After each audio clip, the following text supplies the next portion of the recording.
Hello students, this is Bhupendra Gehlot. Welcome to Rashtriya defence academy. और आपको पता है कि हम लोग रेगुलरली आपको क्वेश्चंस लाकर देते हैं फिज़िक्स के और अदर सब्जेक्ट्स के। तो आज हम बात करेंगे 2016 एनडीए के सेकंड जो पारी में पेपर हुआ था उसके क्वेश्चंस की। तो पहला क्वेश्चन लेते हैं फ्रेंड्स।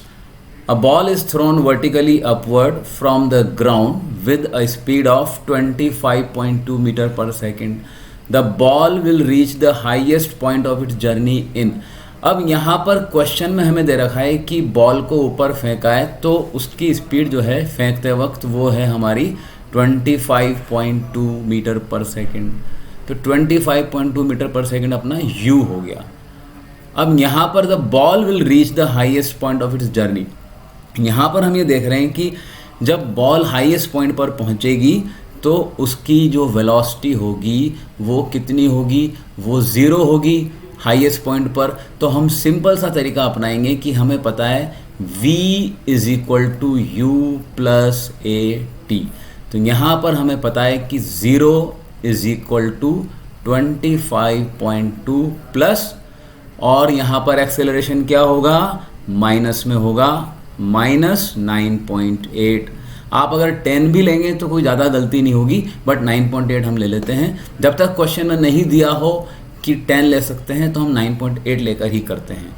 यहाँ पर हमने लिख दिया t, तो 25.2 इज इक्वल टू 9.8 t।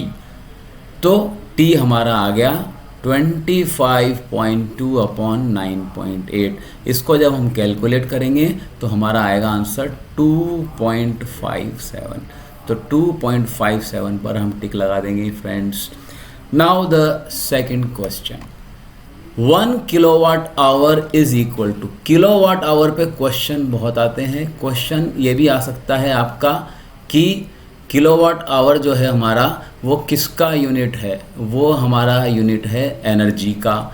तो ये भी क्वेश्चन आ सकता है, और जो क्वेश्चन आया है ये तो है ही सही। तो यहाँ पर हम ये देख लेते हैं कि 1 किलोवाट आवर, किलोवाट का मतलब क्या है 1000 वाट, और आवर हम लिखेंगे तो किलोवाट आवर अपना वाट कितना होता है, वाट अपना होता है जूल पर सेकंड। तो 1000 इंटू अपना जो आवर है वो कितना है 60 इंटू 60।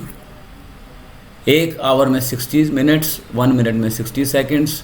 तो ये अपना कितना हो गया 6 6 जा 36 इंटू 10 की पावर 5। तो हमने इसको टिक लगा दिया 36 इंटू 10 की पावर 5। थर्ड क्वेश्चन हम देखते हैं। When sound waves are propagated through a medium, the physical quantity or quantities transmitted are। अब यहाँ पर हम जो देख रहे हैं कि एनर्जी दे रखी है, मैटर दे रखा है, एनर्जी मोमेंटम मैटर तीनों दे रखे हैं। तो हमें एक बात पता है कि जब भी वेव प्रोपेगेशन होता है तो वेव प्रोपेगेशन में मैटर का ट्रांसफ़र नहीं होता है, तो सिर्फ एनर्जी का ट्रांसफ़र आएगा। बाकी तीनों में मैटर हमें दे रखा है तो वो तीनों चॉइस हमारी नहीं होंगी। So this is how we do it. Fourth question, pressure is a scalar quantity because, 4 अपने को चॉइस दे रखी है। It is the ratio of force to area and both force and area are vectors. तो force to area का ratio है और दोनों वेक्टर्स हैं। तो यहाँ पर ये कोई लॉजिक नहीं बनता है कि इसकी वजह से स्केलर बनेगा। It is the ratio of magnitude of force to area. Magnitude of force to area ठीक है, लेकिन अगर फोर्स की डायरेक्शन अलग हो गई परपेंडिकुलर होने की बजाय, तब भी क्या वो वही रहेगा, नहीं रहेगा। तीसरा क्या है, it is the ratio of component of force normal to the area. ये हमारा चॉइस सही है क्योंकि फोर्स हमारा ऐसे लग रहा है, एरिया ऐसे है, बिल्कुल परपेंडिकुलर होता है। उसी से हम उसको प्रेशर को डिनोट करते हैं कि जो कंपोनेंट फोर्स का परपेंडिकुलर है वो किसके, एरिया के, डिवाइडेड बाय दैट एरिया, तो वो अपना होता है प्रेशर। और इसीलिए इसको हम स्केलर क्वांटिटी बोलेंगे क्योंकि ये वेक्टर नहीं होगा।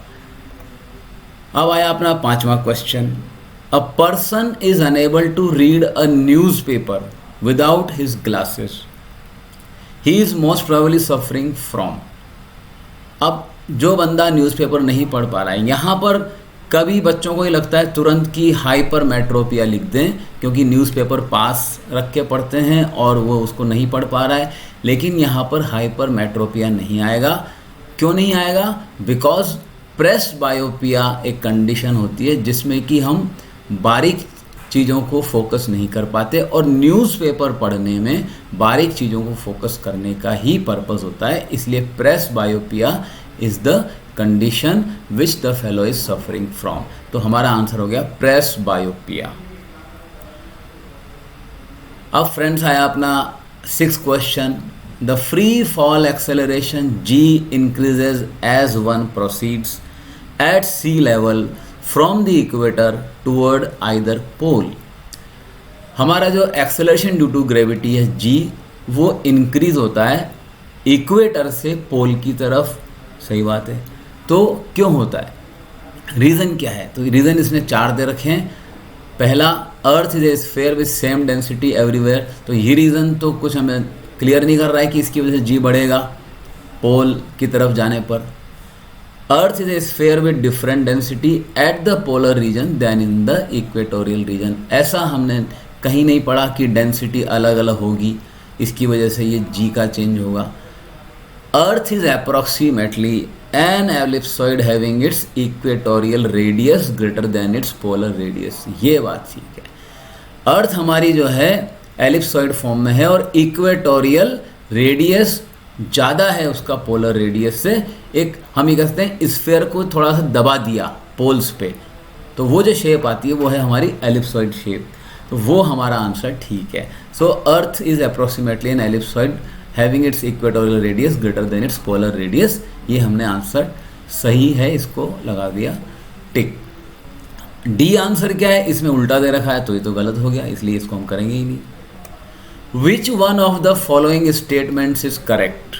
The measurement of mass taken by a spring weighing balance is correct at the place where the spring balance is calibrated for। ये ठीक है। अब इसमें और चॉइस भी देखेंगे क्या यही ठीक है या और कुछ बात है। The measurement of mass taken by a spring weighing balance is correct at all places। नहीं, ये तो गलत हो गई।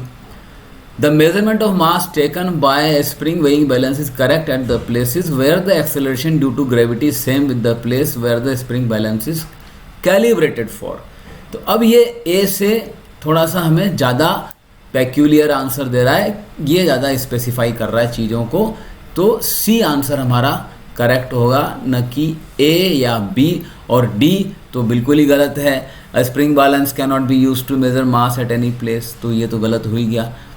ए और सी में कंफ्यूज होते हैं स्टूडेंट्स। क्यों? क्योंकि ए जो है बात कह रहा है कि जहाँ पर कैलिब्रेट कर दिया वहाँ पर सही आंसर देगा मेजरमेंट करने पर स्प्रिंग बैलेंस से, तो ये ठीक है। लेकिन सी हमारा कह रहा है कि हर उस जगह पर जहाँ पर कि acceleration due to gravity same होगा, वो हमारा स्प्रिंग बैलेंस जहाँ से कैलिब्रेट किया गया उसके बराबर जब एक्सेलरेशन ड्यू टू ग्रेविटी होगा, हर उस जगह के लिए हमारा मास उसको सही नापेगा। तो ये हमारा आंसर ठीक है इस वजह से। तो हमने इसलिए ए को नहीं चुना और सी को चुना। 8th क्वेश्चन क्या है? Which one of the following is not a contact force? अब पुश फोर्स है, ग्रेविटेशनल फोर्स है, फ्रिक्शनल फोर्स है, स्ट्रेन फोर्स है, तो कौन सा नहीं है?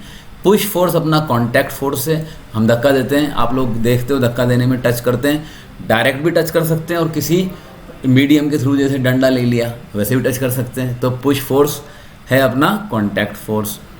फ्रिक्शनल फोर्स, फ्रिक्शन तो आप जानते ही हो, when two bodies are in contact तभी होता है फ्रिक्शन फोर्स, और स्ट्रेन फोर्स भी कॉन्टैक्ट में आने पे होता है। तो ग्रेविटेशनल फोर्स अपना नहीं हुआ कॉन्टैक्ट फोर्स, इसलिए इसको हमने टिक लगा दिया। When a force of 1 newton acts on a mass of 1 kilogram which is able to move freely. अब 1 न्यूटन का फोर्स लगाया एक मास पे 1 किलोग्राम के। F is equal to m a अपने को पता है, क्लियर सी बात है। तो अपना एक्सेलरेशन क्या हो गया? F upon M. F कितना दे रखा है यहाँ पर? 1। M कितना दे रखा है? 1। तो 1 अपॉन 1 क्या हो गया? 1।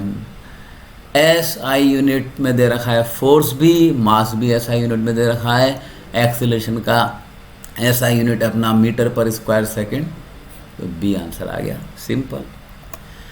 विच of the following items is used in the household wirings to prevent accidental fire in case of short circuit?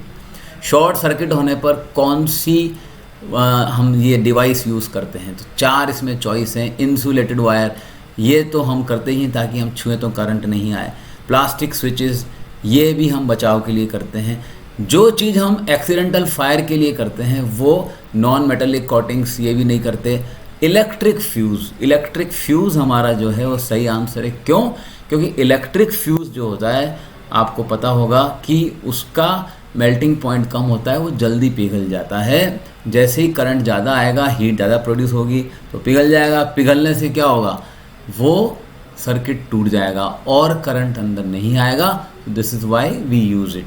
तो इसका बाकी का पार्ट इस पेपर का हम अगले वीडियो में देखेंगे। Thank you. आप इसको सब्सक्राइब कीजिए, चैनल को मित्रों को बताइए, लाइक कीजिए। Thank you.